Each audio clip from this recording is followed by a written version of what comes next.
저희들의 삶에서 다양한 사람들을 접하는 것 같아요.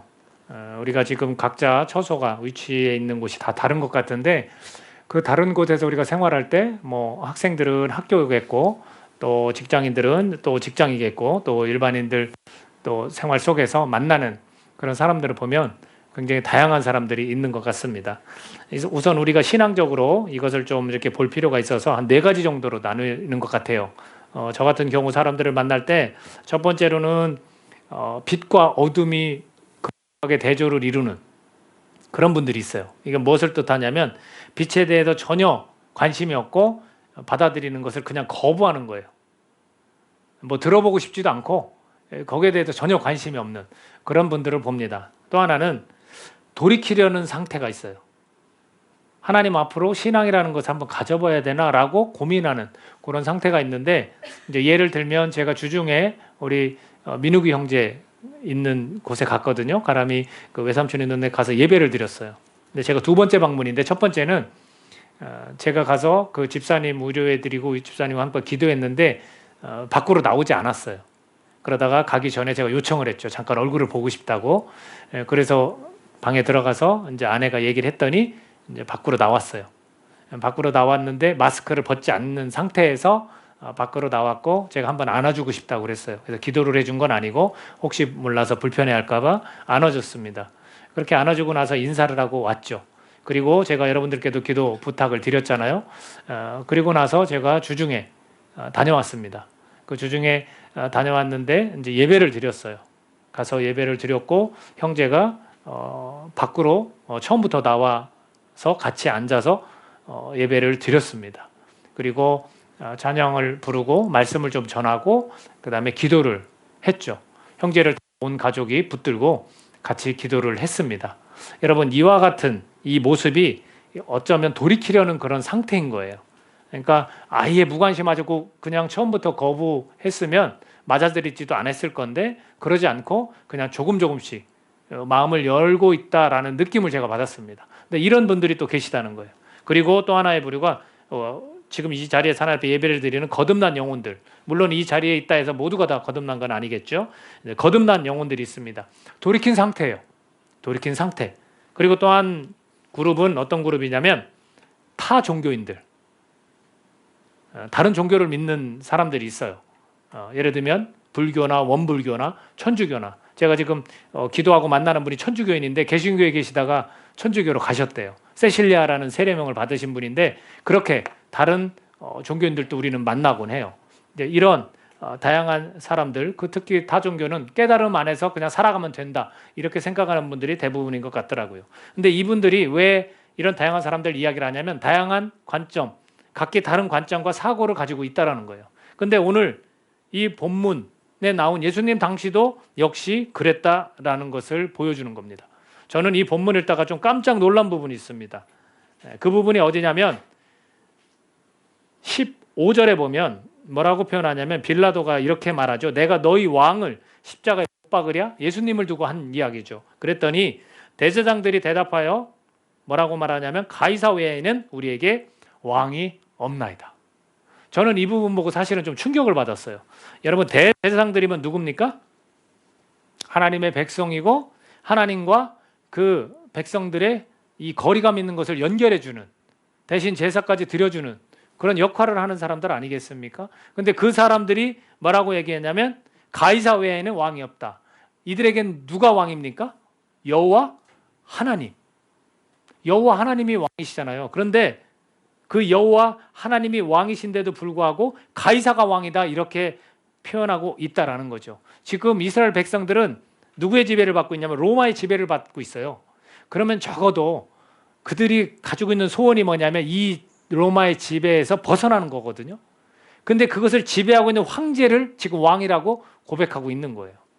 마치 우리나라가 1910년에 한 35년 동안 일제 강점기 때처럼 마치 그 일본의 그 천황 메이지나 또는 다이쇼 같은 그 천황을 왕이라고 고백하는 것과 같다라는 거죠. 지금 이것이 적지 않게 저에게는 충격으로 다가왔어요. 어떻게 하나님 백성임에도 불구하고 이런 이야기를 할 수 있을까? 대제사장들과 이 유대인들은 하나님의 법을 다른 것으로 대체하고 있습니다. 하나님의 법이 더 이상 그들에게는 법이 아니었다라는 거죠. 그래서 그들은 그걸 뭐라고 표현하냐면 우리에겐 법이 있다라고 표현해요. 우리의 법으로 하나님의 법이 바뀐 거예요. 그래서 예수님께서 계속 책망하신 거예요. 너네들이 하나님을 섬긴다면서 하나님의 법을 따른다고 하면서 전혀 그러지 않고 있다라는 거죠. 너네들이 그것을 대체시켰다는 거예요. 자기들의 그 법으로 대체시켰다는 겁니다. 7절 말씀에 보면 이렇게 나옵니다. 유대인들이 대답하되 우리에게 법이 있다. 자기들의 법을 얘기하는 거예요. 하나님의 법으로 기준을 삼았으면 지금 예수님을 이렇게 십자가에 못 박으라고 얘기했겠습니까? 아니죠. 하나님의 법을 따랐으면 이 분이 누군지를 사실은 알았죠. 하나님의 법 안에서 이 분을 가리켰고 이 분이 실제로 왔는데도 불구하고 이들은 지금 우리의 법이 있다라고 그렇게 말합니다. 그러면서 이것을 증명해주는 이들이 벌인 처벌이 있어요. 이들이 이루어가는 지금 처벌이 있습니다. 자, 18장 31절 바로 옆에 나와 있는 본문인데 18장 31절에 뭐라고 나왔냐면 빌라도가 이르되 너희가 그를 데려다가 너희 법대로 재판하라 그랬습니다. 빌라도도 지금 껄끄러운 거예요. 이 재판을 하면서 좀 껄끄러운 면이 있습니다. 그러니까 유대인들이 이르되 우리에게는 사람을 죽이는 권한이 없나이다. 이렇게 분명히 말합니다. 사람을 죽이는 권한이 없어요. 그러면서도 그들은 어떤 일을 벌이냐면 19장 지금 읽은 본문 7절을 같이 한번 이번에 읽어볼까요? 19장 7절 시작. 유대인들이 대답하되 우리에게 법이 있으니 그 법대로 하면 그가 당연히 죽을 것은 그가 자기를 하나님의 아들이라 함이니이다. 자, 자기들의 법에 비추어 보니까 뭐라고 얘기합니까? 그는 죽어야 한다라는 거예요. 자기들의 법대로 좀 재판 좀 해봐라 그랬더니 우리는 사람을 죽이는 권한이 없나이다 해놓고 이 사람은 우리 법대로 하니까 죽어 마땅하다라는 거예요. 이것을 신성모독이다 이렇게 표현한 거예요. 하나님의 아들이라고. 자, 이 부분을 보면 뭘 느낄 수 있겠습니까? 이들은 겉과 속을 조금 이렇게 들키지 않으려고 다르게 하려고 했던 것 같아요. 근데 결국에는 이미 그들은 죽이기로 작정을 했습니다. 이미 죽였어요. 그렇게 해놓고서 다른 이의 힘을 빌려서 일을 벌이고 있다라는 거죠. 여러분 그렇다고 해서 죄가 없습니까? 아니에요. 예수님께서 뭐라고 하냐면 나를 내게 넘겨준 자의 죄는 더 크다 라고 분명히 말씀하셨습니다. 그들의 법은 하나님의 법이 아닌 인간의 법이었다라는 거죠. 자신들이 하나님의 법을 자기들의 법으로 둔갑시킨 거예요. 이런 모습을 우리에게 보여주고 있다라는 겁니다. 그리고 또한 그들은 세상 나라의 왕이 자신들의 왕임을 분명히 지금 드러냈어요. 가이사 외에는 우리에게 왕이 없다라고. 여러분 이 신앙이란 이름으로 만들어진 견고한 지인이 상당히 무서운 겁니다. 이들은 지금 자기만의 성을 쌓고 있어요. 여러분 이런 신앙이라는 이름으로 만들어진 견고한 지혜는 어떻게 해서 생겨나냐면 세상과 짝하면 벌어지는 일이에요. 우리 신앙인들이 나 온전히 순수하게 하나님만을 섬기고 하나님만을 예배하고 하나님만 사랑합니다 고백하지만 우리의 삶에서 모습은 세상과 짝하고 있다면 우리도 하나님의 법을 얼마든지 내 법으로 우리의 법으로 바꿀 수 있다는 걸 보여주는 거예요. 이스라엘의 역사가 좀 깁니까? 하나님과 관계를 맺은 게 얼마나 긴데도 불구하고 이런 모습을 보여주고 있다는 거예요. 유대인들은 무엇을 잘못했는지도 몰라요 지금. 왜 그러냐면 스스로 그들이 정했기 때문에 그래요. 법을. 그럼 우리는 지금 올바른 행동을 하고 있다는 거죠. 우리가 세상을 살아가면서 사람들도 마찬가지인 것 같아요. 잘못하지 않으면 하고 싶은 것을 마음대로 해도 된다라고 말들을 해요. 근데 그 잘못하지 않는 것, 나 잘못하지 않았어. 그게 기준이 뭔지 아십니까? 이 잘못의 범위와 기준이 자신들이 정했다는 거예요. 그래서 흔히들 말하는 게 뭡니까? 도덕적인 행위. 윤리적으로 그 기준을 봤을 때 잘못하지 않았다. 그럼 뭐든 해도 돼. 그리고 또 하나가 있죠. 법의 테두리를 벗어나지 않으면 된다라는 거예요. 이것을 갖고 그대로 어디에 적용을 하냐면 우리 믿는 자들이 그대로 적용을 하는 거예요. 내 신앙생활 하면서 나 잘못하지 않았어. 그래서 회개도 마찬가지로 그렇게 생각하더라고요. 내가 도덕적으로나 윤리적으로 잘못하지 않아서 회개하지 않아도 되는 거예요. 내가 이 우리 나라의 법에 어긋나지 않으면 회개하지 않아도 되는 거예요. 맞습니까? 아니죠. 이건 회개가 아니죠. 여러분, 회개는 뭐냐면 우리는 세상 나라에 속한 자들이 아니라 하나님 나라가 도래했고 예수님이 이 땅에 오심으로써 이미 하나님의 나라는 임했습니다. 그 나라 안에서 우리는 살아가는 거예요. 그래서 성령과 물과 성령으로 나지 않으면 들어갈 수도 없고 볼 수도 없다고 그런 거예요. 거듭난 자들은 그 하나님 나라 안에서 우리는 살아가고 있는 거예요. 그렇기 때문에 이 회개라는 것을 어떻게 받아들여야 되냐면, 이런 도덕적이고 윤리적이고 내가 뭔가 사람들이 보기에 저거 법에 어긋나서 잘못됐어, 이런 것만 회개하는 게 아니라, 그건 회개가 아니라 하나님의 뜻을 따르지 않는 것이 잘못이라는 거예요. 그러니까 우리의 회개가 어떻습니까? 몰라, 잘못 안 했어. 회개를 안 하는 거예요. 왜? 도덕적으로 윤리적으로 내가 굉장히 매너 있고 다른 사람한테 피해 안 주는데, 법을 어긴 적이 없는데 내가 무슨 회개를 해? 여러분, 오늘 말씀을 듣고 있는 우리가 하나님의 뜻을 지금 따르지 않는다면 우리는 회개해야 되는 거예요. 진정한 회개는 뭐겠습니까? 하나님의 뜻을 내가 따르겠습니다라고 돌이키는 거예요. 하나님을 내가 왕으로 인정합니다. 세상에 가이사 같은 왕이 아니라, 여러분 지금 여러분에게 왕이 대통령이라고 말할 수 있습니까? 아니죠. 우리의 왕은 누굽니까? 하나님이십니다. 우리는 그렇게 말할 수 있는 거예요. 그것을 인정하는 것이 진정한 회개입니다. 예수님을 하나님의 아들로 믿습니다. 그것이 진정한 회개라는 겁니다. 여러분, 18장 37절에 보면 이렇게 나와 있어요. 빌라도가 예수님하고 자꾸 대화를 하거든요. 근데 이 대화가 보면 굉장히 건설적이에요. 유대인들처럼 무조건 거부하는 자들이 아니에요. 그런 부류가 아니에요. 그냥 뭔가 궁금하고 듣고 싶고 정말로 저 사람 뭔가 잘못했는가 그걸 찾아내려고 해요. 자, 37절에 이렇게 나왔습니다. 빌라도가 이르되 그러면 내가 왕이 아니냐? 예수께서 대답하시되 내 말과 같이 내가 왕이다. 예수님이 직접 말씀하십니다. 내가 왕입니다. 내가 이를 위해서 태어났으며 이를 위하여 세상에 왔다라는 거예요. 이것을 받아들이고 이것을 선포하는 것이, 이것을 고백하는 것이 진정한 회개인 것이죠. 그러면 하나님의 뜻을 따르겠다는 것은 뭐겠습니까? 하나님의 아들을 믿고 영생을 얻는 것이 하나님의 뜻입니다.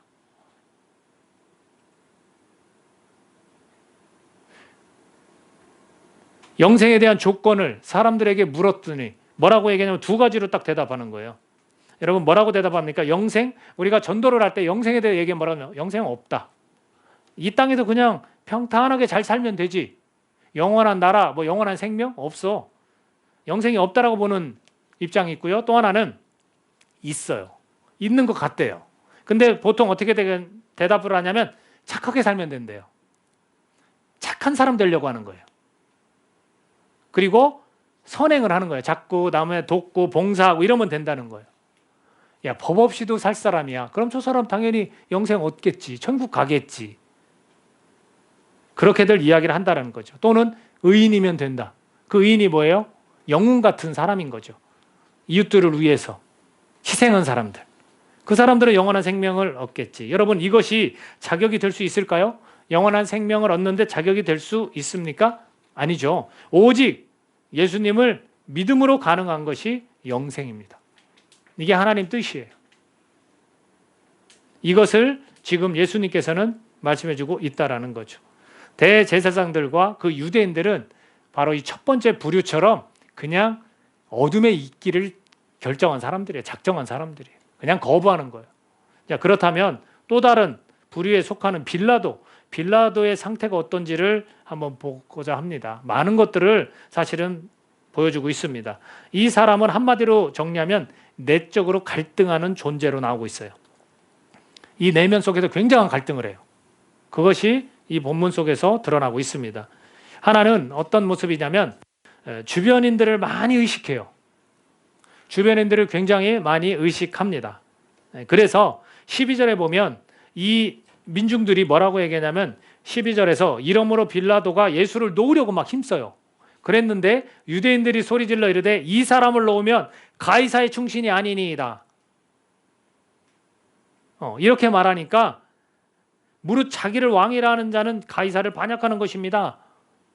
이런 표현을 써요. 그러니까 지금 자기가 누구 밑에 있습니까? 이 총독은 파견된 사람이에요. 이제 황제로부터 유대 땅 거기를 관할하는 그 사람으로 빌라도는 파견된 사람이에요. 그러니까 자기 안위가 걱정이 되겠죠. 그래서 그 주변 사람들의 이 말을 의식하기 시작을 합니다. 또 하나는 어떤 상태냐면 이 사람은 자기 자신의 양심의 소리를 듣잖아요. 내가 이래도 될까? 이거 잘못된 거 아닐까? 분명히 그럴 수 있거든요. 그러니까 자신의 그 양심의 소리를 지금 듣고 있습니다. 그러면서 아무리 찾아봐도 죄를 찾지 못했다라는 표현을 굉장히 많이 해요. 나 이 사람하고 계속해서 대화했는데 이 사람은 진짜 죄가 없는 사람인데, 그 표현을 굉장히 많이 하고 있습니다. 4절 볼까요? 4절. 빌라도가 다시 밖에 나가 말하되 보라, 이 사람을 데리고 너희에게 나오나니 이는 내가 그에게서 아무 죄도 찾지 못한 것을 너희로 알게 하려 함이로다. 사람들 앞에 데리고 나온 이유가 뭐냐면, 야, 이 사람 아무 죄도 없어. 내가 이리 보고 저리 보고 따져봐도 다 질문하고 대답하는 거 보니까 아무 죄가 없다라는 것을 보여주기 위해서 데리고 나왔다는 거예요. 6절 같이 한번 읽어볼까요? 6절. 자, 시작. 대제사장들과 아랫사람들이 예수를 보고 소리질러 이르되 십자가에 못 박으소서, 십자가에 못 박으소서 하는지라. 빌라도가 이르되 너희가 친히 데려다가 십자가에 못 박으라. 나는 그에게서 죄를 찾지 못하였노라. 자기는 십자가에 못 박지 않겠다는 거예요. 너네들이 못을 박아. 나는 이 사람에게서 죄를 찾지 못했어 라는 겁니다. 계속해서 빌라도는 예수님 편에 서려고 하는 거예요. 자, 또 8절 한번 읽어볼까요? 8절. 자, 시작. 빌라도가 이 말을 듣고 더욱 두려워하여. 자, 빌라도가 뭐 때문에 두려워할까요? 사람들을 두려워한 걸까요? 아니에요. 자, 그 윗구절에 보면 뭐라고 하냐면, 유대인들이 대답하되 우리에게 법이 있다. 그 법대로라면 그가 당연히 죽을 것은 그가 자기를 하나님의 아들이라 한다.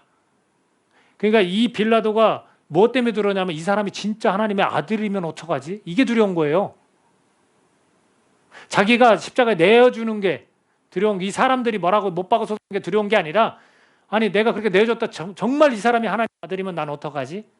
그게 두려운 거예요. 그러니까 지금 이 내면에서 계속해서 그는 갈등을 하고 있습니다. 이뿐이 아니에요. 지금 이 빌라도는 아내로부터 말을 들었어요. 어떤 말을 들었는지 우리 마태복음 27장 19절 한번 같이 읽어볼까요? 자, 마태복음 27장 19절 있습니다. 자, 시작. 총독이 재판석에 앉았을 때에 그의 아내가 사람을 보내어 이르되 저 옳은 사람의 아무 상관도 하지 마옵소서. 오늘 꿈에 내가 그 사람으로 인하여 애를 많이 태웠나이다 아니다. 그러니까 이 아내가 꿈이 불길한 거예요. 그러니까 남편에게 가서 이야기를 해야 하는데 직접 가지 못하고 사람을 보내서 이렇게 전달을 했어. 그러면 그 말을 사실은 이 남편인 빌라도는 들었으면 얼마나 좋았을까요? 그러니까 이 소리도 듣고 자기가 신문을 해도 죄를 찾지 못했기 때문에 이 마음에서, 이 내면에서 계속해서 갈등이 일어나고 있다라는 겁니다. 저는 이 대제사장과 유대인들 같은 사람들이 있긴 하지만, 혹시 우리 중에 그런 마음이 있다면 우리가 해야 될 일이 뭐냐면, 또는 내가 전도하는 그 사람들이 해야 될 일이 뭐냐면, 갈등하는 존재로 발돋움을 해야 한다는 거예요. 복음이라는 것은 단번에 이렇게 믿게 되는 게 아니라 어쩌면 그 사람들도 어떤 과정을 통해서 갈등하는 모습을 갖도록 해야 되는 거예요. 우리도 지금 혹시 갈등하고 있다면 그것이 좋은 징조예요. 믿게 될 수 있는. 그러니까 우리가 전도라는 거, 복음을 전할 때 이러한 것들을 좀 파악하면 좀 더 지혜롭게 복음을 전할 수 있을 것 같습니다. 저희 교회도 사실은 지금 우리 청소년들도 있지만 아직도, 또 우리 어린이들도 있고요. 아직도 이거에 대해서 그냥 의심하거나 또 그거에 대해서 받아들이지 못하는 이런 일들이 있거든요. 그러니까 오히려 우리가 갈등하는 존재로 좀 발돋움을 하면 좋을 것 같다라는 거예요. 그러니까 우리가 주변에 어떤 사람들을 의식해서, 친구들이 예를 들어서 야, 너 뭐 교회 가거나 너가 그런 크리스천인 것을 여러분들이 숨길 수도 있어요. 그죠? 충분히 그럴 수 있습니다. 그런 주변인들을 의식하느냐, 아니면 이 내 마음에서 내 양심의 소리가 자꾸 하나님 앞으로 가야 될 것 같고 예수님을 믿어야 되는데 그분을 고백해야 될 것 같은데 이런 상태라면 그것은 좋은 징조예요. 물론 빌라도는 무엇을 선택했을까요? 빌라도는 주변 사람들의 말을 선택을 했습니다. 그래서 12절에서 조금 전에 읽었지만 빌라도가 예수를 놓으려고 힘썼으나 라고 되어 있어요. 정말 그러고 싶었지만 그는 그런 선택을 하지 못했다라는 겁니다. 여러분, 갈등하는 우리가 상태에 놓여 있다면 지혜로운 선택을 할 수 있어야 하는 겁니다. 빌라도가 너무나도 좋은 고백을 한 게 있습니다. 그게 뭐냐면 14절이에요. 십자가로 내어주기로 결단을 하고 이 빌라도가 뭐라고 고백을 하냐면 14절 같이 한번 읽어볼까요? 자, 시작. 이날은 6월절의 준비일이요 때는 제 6시라. 빌라도가 유대인들에게 이르되 보라 너희 왕이로다. 이 고백은 빌라도가 마음 깊은 곳에서 진심으로 우러나온 고백입니다. 너희 왕이라. 이것이 대조적으로 보여주는 게 뭐냐면 군인들과는 완전히 달라요. 자, 로마의 앞잡이 노릇을 하는 그런 군인들. 자, 19장 2, 3절입니다. 같이 읽어볼까요? 2, 3절. 자, 시작. 군인들이 가시나무로 관을 엮어 그의 머리에 씌우고 자색 옷을 입히고 앞에 가서 이르되 유대인의 왕이여 평안할지어다 하며 손으로 때리더라. 자, 이것은 진짜 왕으로 생각하는 겁니까? 아니죠. 조롱하고 비아냥거리는 거예요. 이거와 일부러 대조적으로 이 빌라도는 오히려 너희 왕이다 라고 진실되게 표현을 하고 있습니다. 여러분, 우리가 갈등 상황이 놓여 있다면 이거에 대해서 너무 불안해할 필요 없어요. 저는 이것이 긍정적이라고 생각을 해요. 우리가 갈등하는 상황 속에 지혜로운 선택을 하면 돼요. 빌라도처럼 주변을 의식할 것인가? 내가 이 세상과 좀 짝하는 쪽으로 갈 것인가? 아니면 정말 나에게 이 양심 속에서 내가 그분은 정말 하나님의 아들이고 그분이 왕이다라고 내가 선택을 할 것인가? 이것을 정할 수 있기를 바랍니다. 여러분, 제자들도 갈등했어요. 제가 왜 이것을 긍정적으로 좋은 징조라고 얘기하냐면 제자들도 갈등했습니다. 예수님께서 우리가 지금 요한복음 거의 다 했거든요. 이제 사도행전으로 넘어갈 텐데 뒷부분을 좀 읽으신 분들 혹시 있을 수 있어요. 부활하고 예수님이 제자들을 만나줬어요. 몇 번 만났다고 그랬어요? 3번 만났어요. 3번 만났는데 세 번째 제자들이 한 행동이 있어요. 뭐예요? 물고기를 잡으러 갔다고 베드로가 선언하니까 다 따라갔어요. 그건 뭘 나타냅니까? 계속해서 갈등하고 있다는 거예요. 무엇을 해야 될지도 몰라요. 분명히 2번을 만났을 때 어떻게 만났냐면 이 당국자들이 조금 무서워서 문을 닫고 있었을 때 예수님이 그 안으로 들어왔어요. 근데 그 속에 도마가 없었어. 그러니까 도마는 또 뭐라고 하냐면 우리가 예수님을 만났다 했는데 도마는 나 못 믿겠다. 다른 제자들은 봤거든요. 손에 못자국, 옆구리에 창자국을 봤어요. 그러니까 도마는 나도 그것을 봐야만 믿겠다 해서 여드레가 지나서 또 나타나셨어.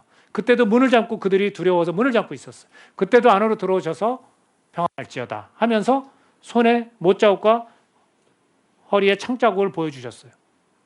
자, 이쯤 되면 어떤 결정을 해야 될까요?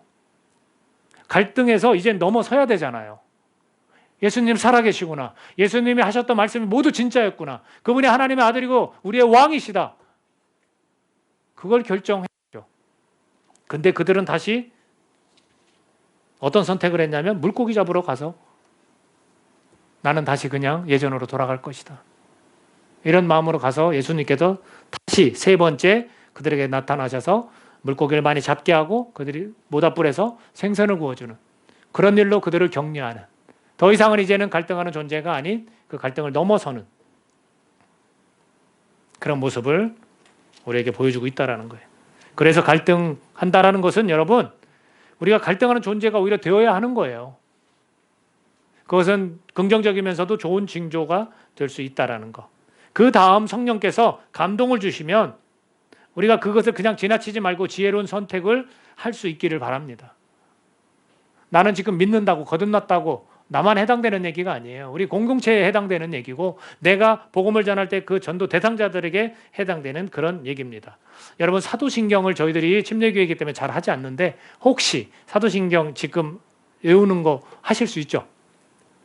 처음에 어떻게 시작하죠? 전능하사 천지를 만드신 하나님 아버지를 내가 믿사오며 그 외아들 우리 주 예수 그리스도를 믿사오니 이는 성령으로 잉태하사 동정녀 마리아에게 나시고 본디오 빌라도에게 고난을 받으사. 여기에서 저는 걸려요. 여러분, 본디오 빌라도에게 고난을 받으셨습니까? 성경의 본문을 보면 아니에요. 그냥 그 재판 권한만 있다 해서 그것도 하나님께서 주시지 않으면 너 그거 할 수 없어라고 예수님이 말씀하셨는데 그거 단지 그거 결정했다고 해서 권한을 이 빌라도 때문에 받았습니까? 아니라는 거죠. 여러분 엄밀히 따지면 하나님이 사랑하는 그 유대인 백성들이 권한을 준 거예요. 그렇죠? 엄밀히 따지면 하나님 백성들로부터 권한을 받으셨고 엄밀히 따지면 사랑하는 자들로부터 권한을 받으신 거예요. 바로 나 때문에 예수님은 고난을 받으신 거예요. 예수님이 십자가 달려 죽으신 게 바로 여기 서 있는 저 때문에 고난을 받으신 거예요. 우리 때문에 예수님이 십자가에서 죽으셨다라는 겁니다. 빌라도가 말해줬듯이 죄가 없으신 분임에도 불구하고 죄를 찾지 못했는데도 그분께서 우리를 위해서 십자가에 피 흘려 죽으셨다라는 거예요. 하나님의 뜻 거기에 순종하셨기 때문에 우리도 순종해야 하는 거예요. 우리를 택해 주셨어요. 우리가 택해 주셨어요. 우리를 택하셨는데 우리는 지금 살아내고 있는가? 이것이 중요한 거예요. 우리는 이걸 해야 되는 거예요. 갈등하는 존재에서 복음 안에서 살아내는 자가 되어야 한다는 거죠. 이런 과정들을 우리도 거칠 수 있고 우리 주변에 있는 그런 이웃들도 이런 과정들을 거칠 수 있습니다. 빌라도는 십자가 위에 뭐라고 기록한지 아십니까? 19절인데 한번 읽어볼까요? 19절. 조금 더 뒤로 가서 19절. 19장 19절입니다. 시작. 빌라도가 패를 써서 십자가 위에 붙이니 나사렛 예수 유대인의 왕이라 기록되었더라. 빌라도는 아까도 얘기했지만 너희 왕이로다도 진심이었던 거예요, 여러분. 그래서 십자가에서도 내주었지만 자기는 그렇게 판결을 했지만 실제로 그 예수님의 시체 위에 유대인의 왕이다라는 표시를 하는 거예요. 그러면 대제사장들과 나머지 백성들은 어떻게 얘기했는지 아십니까? 21절 같이 읽어보겠습니다. 21절 시작. 유대인의 대제사장들이 빌라도에게 이르되 유대인의 왕이라 쓰지 말고 자칭 유대인의 왕이라 쓰라. 빌라도는 진심이었던 거예요. 그러니까 빌라도가 뭐라고 대답을 합니까? 내가 쓸 것을 썼다. 빌라도는 예수님께 고난을 준 사람이 아니에요. 그는 오히려 그분이 죄가 없고 유대인의 왕이라는 것을 증명한 사람이에요. 우리가 하나님이 사랑하는 그 유대인, 하나님의 백성들이 고난을 겪게 했고요. 저희들이 주님을 고난을 겪게 한 거예요. 그것을 하나님의 뜻이라 하여 순종하신 겁니다. 그분이 순종하셨으니 우리도 이 갈등의 존재에서 이제는 넘어서서 우리도 순종하는 그러한 삶을 우리가 살아갈 수 있기를 바랍니다. 예수님이 하나님의 아들로서 왕이심을 우리가 믿어야 하는 거예요. 예수님이 우리의 왕이다. 교회는 누가 통치하고 누가 다스립니까? 왕이신 예수님이 통치하고 예수님이 다스리시는 거예요. 우리가 이 땅 가운데 이 나라 가운데 이 나라의 법을 지키면서 살아가지만 그 법은 하나님 법과는 다르고 우리는 하나님 나라 안에서 살아가기 때문에 하나님의 법을 따라야 되는 것이지 그 하나님 나라의 법을 우리의 법으로 바꿔서 삶을 살아가면 안 된다라는 겁니다. 우리가 예수님을 왕으로 고백하고 선포해야 하는 거예요. 예수님은 나의 왕이십니다. 우리 한번 고백해 볼까요? 예수님은 나의 왕이십니다. 예수님은 우리의 왕이십니다. 예수님은 우리의 왕이세요. 우리가 부끄러워하는데 어떻게 이웃을 구원할 수 있겠습니까? 우리가 그것을 고백하고 선포하지 못하는데 어떻게 이웃을 구원할 수 있겠습니까? 믿는 자들이라면 예수님을 왕으로 모시고 사는 것이고요. 믿는 자들이라면 왕의 자녀로 살아가는 거예요. 우리는 그런 존재라는 것을 잊으시면 안 될 것 같습니다. 은혜와 영광교회가 정말로 왕의 자녀답게 예수님을 왕으로 하나님을 왕으로 그렇게 선포하면서 고백하면서 승리하는 삶을 살 수 있기를 예수님의 이름으로 축복합니다. 같이 기도하겠습니다.